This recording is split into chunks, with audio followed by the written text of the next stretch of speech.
A nord, tra Sassari e il mare, è la Nurra, un'estensione di circa 100.000 ettari di terra. Fino a pochi anni fa, la Nurra era coperta da folti e selvatici macchioni e da un numero incredibile di macigni sparsi a pochi metri l'uno dall'altro. E in qualche parte è ancora così.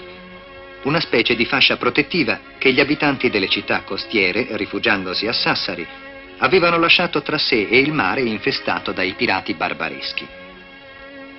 Ma in tempi antichi la pianura doveva essere popolata e ubertosa, a giudicare dai 200 nuraghe che si trovano nella zona. Su questi 100.000 ettari di terra è ora in pieno svolgimento la bonifica dell'ETFAS, l'ente sardo per la trasformazione fondiaria.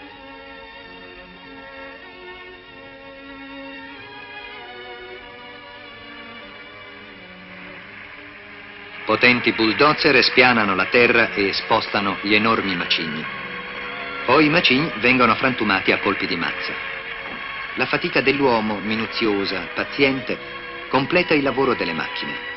E la brughiera selvaggia si trasforma in buona terra, dove saranno applicati i più moderni metodi di coltivazione meccanizzata. L'acqua per l'irrigazione sarà fornita dalla diga di Monteplano.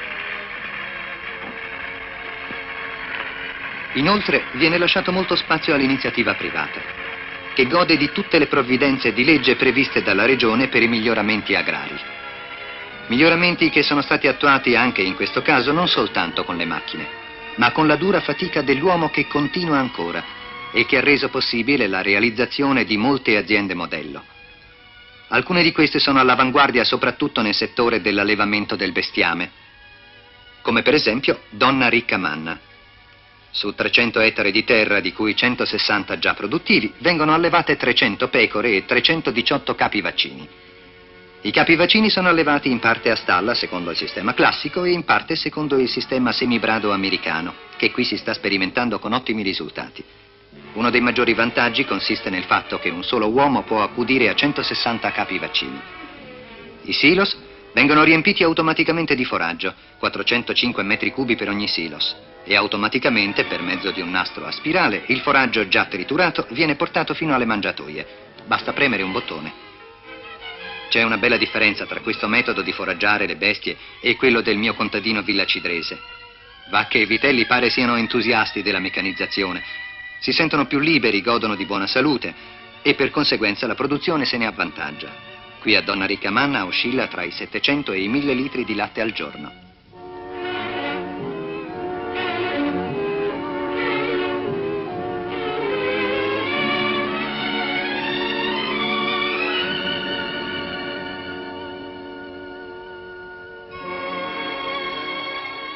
È qui, sulle spiagge della Nurra, che è cominciato il cosiddetto boom turistico.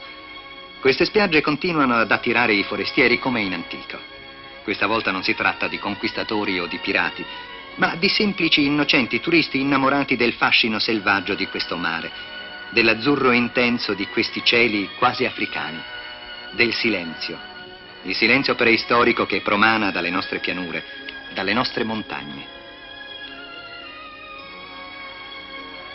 Questa è la spiaggia di Punta Falcone, uno dei punti più belli della costa settentrionale dell'isola, dove già stanno sorgendo importanti impianti turistici. Di fronte è l'Asinara, con le sue scogliere e la sua corona di isole minori. L'antica miseria e l'arretratezza dell'isola fanno da sfondo pittoresco e fascinoso. Da queste spiagge meravigliose, il turista vede la Sardegna come la vedevano i conquistatori di tutti i tempi, chiusa nella sua millenaria, irriducibile paura del mare, che ha conservato intatte le antiche tradizioni, gli antichi costumi. Ma qualche vantaggio dovrebbe pur venire alla Sardegna dal boom turistico e dall'industria che ne sta derivando.